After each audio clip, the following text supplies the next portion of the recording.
So today's video is obviously celebrating what it was yesterday, International Women's Day, which is still important. I've decided to focus it around female perfumers. I'd like the day to come where we could just call people a perfumer, but sadly the world is just still not equal, is it? People are still not treated the same because of various reasons, which are superficial, stupid reasons if you ask me, but it's the world we live in, sadly. And with places in the world, allegedly developed countries turning into a version of the Handmaid's Tale, taking away the right of women and to have autonomy over their own bodies and lives, etc. It's we're moving back, aren't we? So it's things like this are important. Now, I'm a bloke, I can never understand what it feels like. I'm a white bloke as well, so pretty much I don't feel prejudice. I know I don't, and I know it's relatively easy for me to walk down the street, to go into a pub, to go for a job and everything, compared to many other people in life. And yeah, it's why days like this are still important. I'm not going to waffle on about this. We all know what it stands for and why it's important. So yeah, it's just a little video of a celebration of, in my opinion, some of the best female perfumers. There are many out there, thankfully. It'll be a nice mixture of indie and more established, well-known perfumers. So we'll just get cracking on with it. So we're going to start with a more established, famous perfumer who's quite new on the scene, I believe, but does have quite a large back catalogue behind her, and that's Violaine Collas. I think that's how you say her name.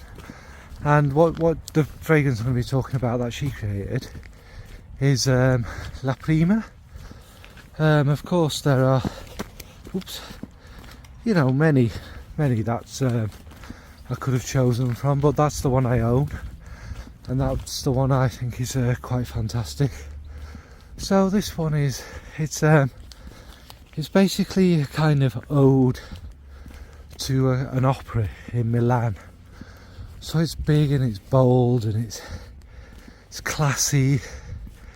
It's a little bit, not over the top, but that kind of, brass and in your face, and like, opera and outfits and things like that are for such an occasion. And it's a peachy osmanthus, divana, tuberose, and the little kind of warm fur to represent, all the fur coats and fur scarves over these big huge outfits, mixed with kind of a beautiful musk in there as well. It's really kind of the fruit is quite rich and quite voluptuous and quite deep and a little bit dark. It's not a kind of light fruity one. It's very big and elegant. And yeah, I'm not going to waffle on and on about these. I'm not going to make it a long video. It's just, if you like peach and Divana, that kind of boozy feel of Divana can give it, and the kind of smooth, stewed kind of peach feel about it, with the leathery osmanthus and all of that. It's a beautiful one. So that is La Prima, from Milano Fragranze, and Violaine Collas. Next is an indie perfumer and a brand new house. I'm not entirely sure how long it's been going and all things like that. But the lady's name is Dinah Dufton, and she's the perfumer, and the house is called Hal of Hove. So yeah, and what she does is briefly that she creates fragrances that are a little more on the delicate side. That doesn't mean you can't smell them, etc, etc. There's a reason they're toned down and kind of quite simple and quite really still very beautiful. Not all perfume has to be, you know, obnoxious aroma chemicals filling an entire football stadium. I think it takes a special skill to make a more kind of toned down, just beautiful, elegant fragrance. And the one I've picked from Hal of Hove is K.I.S, keeping it simple. This will be talked about in more depth in my oud video, or has already been talked about in more depth in my oud video. It's a fresh oud. It's like a walk through a spring, bright, wet kind of forest or woods, where it's still quite bare, but you can smell the kind of fizzy, vibrant woods, and this kind of fresh oud that's in there, and little touches of the green starting to come through. Or it could be an autumn one. You could flip it as to when everything's kind of going away, and it's very bright, it's very happy, and it's very kind of ethereal and relaxing and calm. It's a very beautiful one. If you get a chance to try this, it's definitely one I'd try from the house. It's just so beautiful, and like I say, it's not a big obnoxious in your face kind of oud. There's nothing tricky or taxing about it. It's just beautiful and easy. So that's K.I.S from Hal of Hove, and the perfumer is Dinah Dufton. Next is a very established, big, famous perfumer, and that's Annick Menardo. Now I've tried a few, obviously, but two that stick out for me are Amouage ones. Now Portrayal is kind of my favourite, but actually that was co-perfumed with somebody else, and obviously I want this to be particularly about the skills and the talent of the women making them. So I've actually gone for Figment Man. Now Figment Man is probably not one I'd own. It's one I'd probably get a travel size of if I ever see one. It's a masterpiece. It is. There's nothing like it in the world. Now the way I've described it is a walk through some wet woods where some badgers have been pissing on you and the trees, and it's got that kind of feel. It's very green, it's very moist, it's very woody, damp woods, but I think its castoreum and civet give a proper animalic kind of feel there. It doesn't overwhelm the fragrance. It's not you know, really bad, but it is really like proper nature. The green and the dampness and the actual smell of the animal's fur and the animal's kind of leavings there. And maybe make it sound more kind of crazy than it is, because I do think you could get away with wearing this as a perfume. I can see, you know, tweed trousers and a tweed jacket, you know, a stick as you walk in your badgers or your beavers, your whippets or your ferrets even. I mean, it's very northern, isn't it?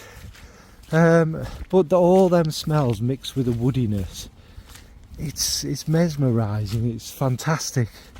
And again, I've never smelled anything quite like this, but at the same time of it being probably not easy for everyone and probably quite divisive, it's not one of them that is completely unwearable. In the right situation, like a walk through the woods or whatever, I think it'd shine. I think it'd be really beautiful.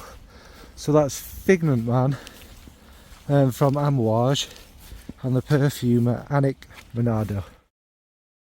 Next is another smaller kind of indie fragrancer, although someone who is growing massively and will be kind of up there with these perfumers very soon, I'm sure, is Tanja Bochnig from April Aromatics. And what Tanja kind of focuses her brand around is naturals, natural smells, a deep connection to nature, kind of meditative ones. They actually smell literally like the place and the thing they're trying to recreate. Photorealistic, I believe, is the perfumey word for it, isn't it? Although photos don't smell, olfactorily realistic, I suppose. But yeah, what I've picked from that is one I've spoken about so often, so I'll be brief. It's Lotus Rising. Now in this, what makes it even more special is there's actually kind of vintage materials used to create the, well, Lotus, as well as like jasmine. There's other warm kind of flowers in there to kind of emphasise it. I think there might be water lilies and things like that in it. There's a nice muskiness. It has a kind of earthy bit like this. I mean, I imagine Lotus growing not in puddles in fields, but kind of muddy streams and things like that, don't they? They kind of take over. And the flowers are fascinating. You'd have to read up about them, but they are quite magical flowers. And it has that kind of earthy but sweet smell that Lotus has. I think a Lotus can be quite distinctive, but hard maybe to use in perfuming. Maybe that's why it's not used, or maybe it's so expensive, I don't know. But this is just like literally being there meditating next to this Lotus flower, sat watching it emerging from the water every morning and eking out its beautiful scent. And it's beautiful, and one of my favourites ever. And again, it's just such a chilled, easy scent, and creates all this kind of beauty and peace. So seems so effortless. That's the word. Yeah, wonderful fragrance. That's Lotus Rising from April Aromatics and the perfumer Tanja Bochnig. Next up is Pourpre d'Automne from Maison Violaine, and the perfumer is Nathalie Lorson. Now we all know Nathalie Lorson. She has created some out there, like out of this world, stunning fragrances. Nathalie's been about for quite a while. Some of the more famous ones, top of my head, on Cré Noir. Have I made that up? No, I'm sure I'm right there. Why am I doubting myself? Anyway, amongst many others. And also she makes a lot of the ones for Maison Violaine from the Heritage line, which are kind of based on pre-existing ones that disappeared many decades ago, and obviously modernising them. But whatever, Pourpre d'Automne is this kind of melancholic iris, violet, rose, cool, kind of hazy purple skies, a lovely kind of soft, calm powderiness, the patchouli, the musks. I think there's mimosa in there, peach to brighten it up a bit, but it's all muted, and it's all that kind of, this is the end of the year. This is a sad time, and this is a calm time, a peaceful time. It's not sad because everything's gone. It's kind of sad because you're moving now towards the last stage of the year, and it just represents all of that really well. It's a remarkably beautiful, elegant, classy perfume. Sometimes if you wear it in the warmer weather, it gets a little bit sweeter, more kind of makeup-y, lipsticky. It's absolutely fantastic. And as well as having, you can clearly tell it has that vintage feel of a long time ago, but it's modern and easy to wear, and that's one of Nathalie's gifts, isn't it? So from Maison Violaine is Pourpre d'Automne, and the perfumer is Nathalie Lorson. Next is back to a smaller indie brand, and we have Mabelle O Rama. Is both the perfumer's name and the name of the brand, if you like. Now the one I've picked is there's two so far, and two absolutely stunning fragrances. Lunar Dust was the first one. Let's just say you can imagine what that's like. I think it's iris and like white woods and stuff, and yeah, it smells like it's fantastic. But I'm not talking about that one. I'm talking about Forbidden Bloom, previously known as a Start, and it's what this is this tropical, rich, nearly boozy kind of thing. It's got like this sweet pear, and again, is it peach? A lot of peach in this kind of list. And there's these really incredible musks. There's tropical flowers, there could be tiare or frangipani or both, ylang, that kind of thing. But what it is it's not your beachy scent. It's not that kind of sun cream scent. It's actually darker and richer. It's like a sunset on a beach kind of thing. You know, you've had a few drinks, a bit of how's your father on the beach, you know, a bit of smooching and what have you, and it's this kind of dark, more fun sunset. It's not a chilled one, it's a party on a beach. It's grown-ups on a beach, you know, maybe people are wearing leather, and it's yeah, like that. Like, I don't know, I see Ibiza in my mind, or not Blackpool or anywhere like that. It's more this kind of party fun, but still not Ibiza full of, like, you know, over the top kind of noughties, 2000s and late 90s kind of us madheads, and we're more kind of calm people, like whether it be us going back now or the kind of youth are a lot calmer than us nowadays, you know, enjoying the beauty of the island as well as the kind of brilliant trance music and things like that, drinking slowly, canoodling, just enjoying the heat and that red sky, and that's what Forbidden Bloom is to me. It's got the right amount of sweetness and fruitiness in the flowers, and it's more kind of like a nostalgic good memory of something like that than, you know, illicit substances and headaches in the morning and such like.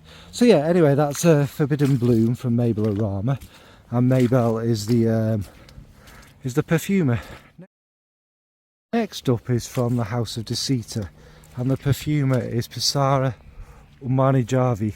Now, I apologise if I've got that right. I'm not great with things like that, so hopefully I won't say that too often. And the one I've picked is Pavillion d'Or. Everything about this fragrance, when you read the notes and you look at it and that and the description, I shouldn't like this. It's got mint, I think. It's got fig leaf, and things that I generally am not a fan of. It's quite aromatic, orris. The thing about it is it just works. It's absolutely, I think it's up there. It might well be my favourite now, I think. It's this river. There's no river for me to, you know what a river looks like. And you're walking along this river, and again, maybe spring, summer, it is filled, it's overgrown with beautiful greenery. Green shrubs and green flowers, and just this overwhelming greenness and aromatic kind of sweetness about it, you know, loads of herbs in there as well. I'm not entirely sure there's actually a listed floral element in there, but it could be something like, if there was, you can imagine maybe a lily of the valley, a narcissus, something like that mixed in there. And it even smells of like the river water, like summer river water, not polluted river water we get in modern times here, but the old ones where it would smell of the green and the flowers and stuff, and that kind of rivers smell really beautiful actually when they're not full of pollution. So it's that kind of thing, and there's something about it. I'm from a town with 4 rivers. And a town that sells bottles of water to people, and water is kind of very precious and very ancient and kind of meaningful to us there.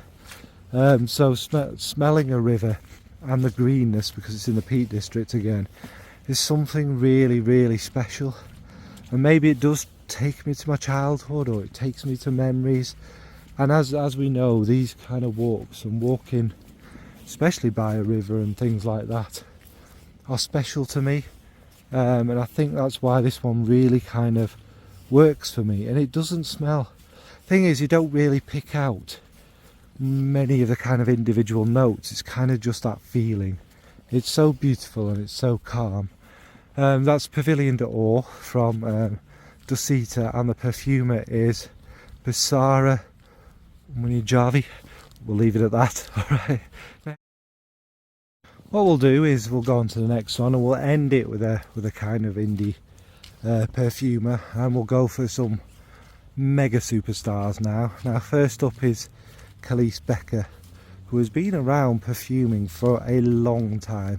I think J'adore may have been her most famous kind of early one, and did you do What About Adam from Dupe? So some really iconic fragrances from back in the day. But what kind of introduced her to me when I just started getting into this was Kilian perfumes. She's one of the kind of repeat perfumers that Kilian uses, and basically nearly all of the best, in my humble opinion, are from Calice, except one, which we know which one that is. So what I've picked, it's really tricky, but I suppose the time of year and everything. I may have spoken about it fairly recently, I apologise if I have. But that's Love and Tears, which is jasmine. It's beautiful, elegant jasmine and spring flowers. We don't get jasmine growing in the spring here or anywhere, but I can imagine it, and I can imagine the smell. I've got like jasmine flowers for tea and things like that, so I know what they smell like. A kind of green, it's all green. Lily of the Valley I think is in there as well, and other kind of notes, adding a greenness mixing with that white flower sweetness there. There's a little tiny hint of naughtiness in there, but it's this jasmine field on a sunny day, as far as the eyes can see, and that kind of intoxicating, beautiful, magical smell that they have. You breathe it in and you just feel calm and serene and happy, and it's again, I don't know these things for certain, do any of us? It smells incredibly natural. Whether she's done that through accords or there are a lot of naturals in it, I suppose we'll never know, but it just smells insanely good, insanely beautiful and happy. I mean, we all know what jasmine smells like, but that talent and that ability to kind of recreate it perfectly. And I could have used Imperial Tea actually, another, maybe Calice's field of expertise is jasmine. Maybe she could just do things with it that other perfumers can't. It's fantastic. Anyway, waffling on. That's Love and Tears from Kilian, and the perfumer is Calice Becker. The penultimate person is Cécile Zarokian, and I've gone for one of her Amouage creations, Opus 13 Silver Oud. She did both versions of it, the old one and the new one. And Cécile, we all will know a Cécile fragrance and probably love a Cécile fragrance.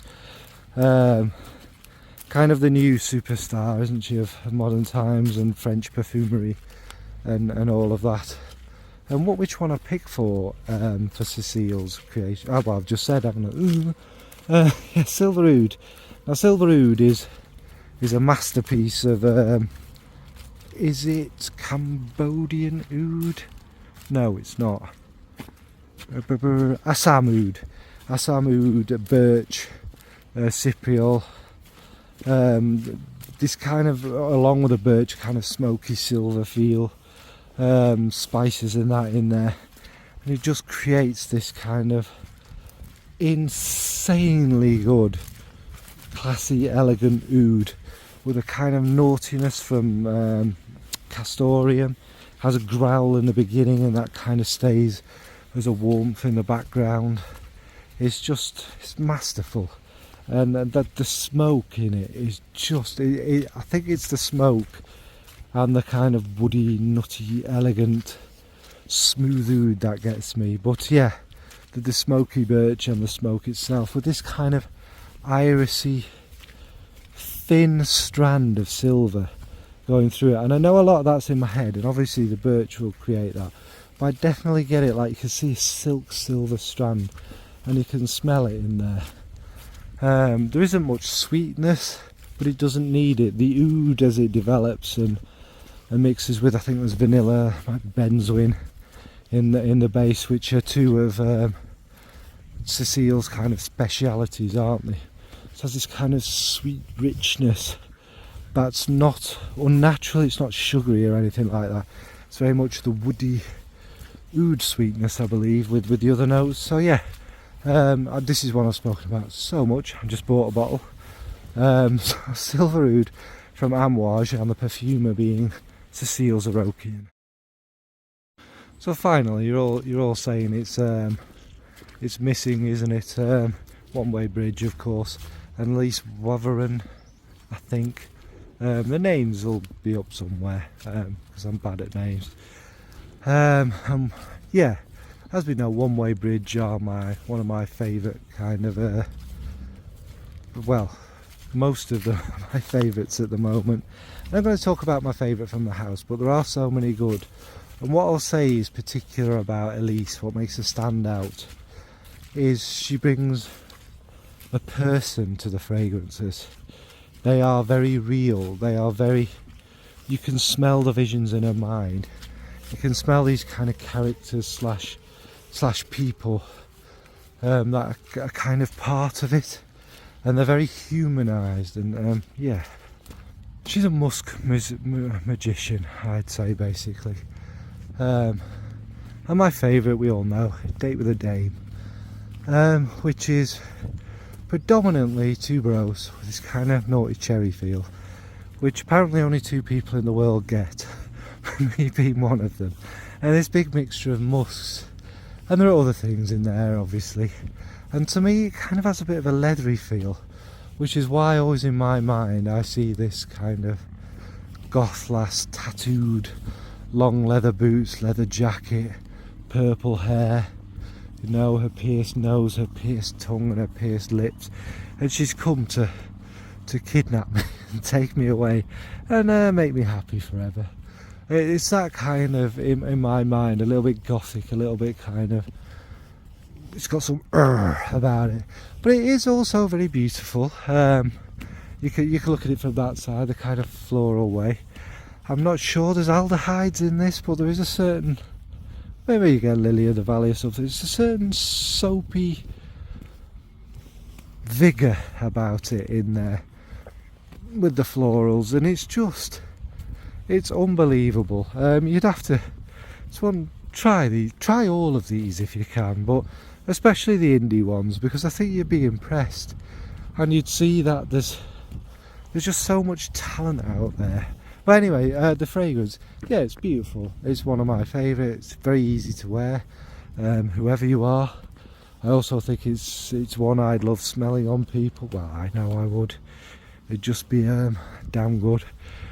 But yeah, that's Date with a Dame, and that's Elise Waveren from One Way Bridge. So I'm hoping this was kind of brief, and it's just a little ode to some of. I don't like saying this, some of the best female perfumers out there, because that's nonsense. Some of the best perfumers out there that there is, and like I say, it's a shame that it has to make a difference in the year 2024, isn't it? But it does, because we're still not there. Still, half of the population are underappreciated and not taken seriously, which is an absolute disgrace, quite frankly. It's up. I'm not going to get into it, because it makes me angry that we aren't there yet, basically. But yes, have you tried any of these? Do you have a favourite female perfumer? I mean, again, is it even something you think about when you sniff something? You don't. You think this smells absolutely incredible. The perfumer's incredibly gifted. Why female perfumers weren't given the credit they deserve? Same with scientists through time and stuff, isn't it? Think of all the women who never got their place in history because they weren't respected. Needs to change. Anyway, I'm not going to rant on. I hope, you know, it was a good International Women's Day out there, and, you know, we all have mums. Women are my hero, really, be it partners, mums, sisters, do an incredible job. Dads can bring up kids, but it's predominantly mums, isn't it? Where would the world be without women? And also, I don't know if I said this last year, but I'll say it again this year, truly brave is overused. The women of Iran, you are some of the most incredible humans that have ever lived. With what you did last year, and probably still doing this year, just the media doesn't care to report things like that. Everybody should be treated equal, in my humble opinion. Anyway, I'm rambling on and on and on. So yeah, tell me your favourite perfumers, female perfumers, and your favourite perfume creations from them. Do you see a day when we won't need these kind of videos and days? Right folks, thanks, bye.